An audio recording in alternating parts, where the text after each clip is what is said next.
Perlindungan hukum melalui hukum administrasi negara, yaitu ada subjek hukum selaku pemikul hak dan kewajiban adalah manusia, badan hukum, dan jabatan.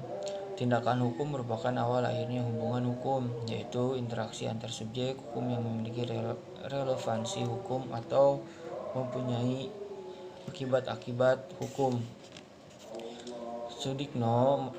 Menurut Sudikno Martokusumo, hukum berfungsi sebagai perlindungan kepentingan manusia. Fungsi hukum dalam tatanan implementasi untuk menciptakan suasana hubungan hukum antara subjek hukum secara harmonis, seimbang, dan damai.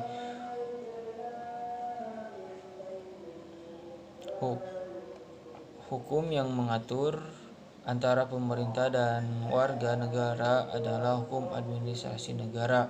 Pemerintah mempunyai dua kedudukan hukum, yaitu sebagai wakil dari badan hukum publik dan sebagai pejabat dari jabatan pemerintah. Ketika pemerintah melakukan tindakan hukum dalam kapasitasnya sebagai wakil dari badan hukum, maka ia harus tunduk pada ketentuan hukum perdata. Ketika pemerintah bertindak dalam kapasitasnya sebagai pejabat, maka pemerintah harus tunduk pada HAN.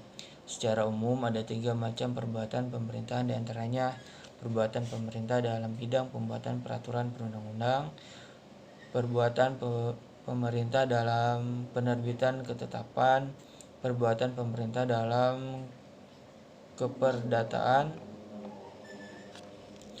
Lalu ada penguasa dapat dianggap melakukan perbuatan melawan hukum karena melanggar hak subjektif orang lain apabila pengusaha melakukan perbuatan yang bersumber pada hubungan hukum perdata serta melanggar ketentuan dalam hukum tersebut. Yang kedua, penguasa melakukan perbuatan yang bersumber pada hukum publik serta melanggar kaidah hukum tersebut.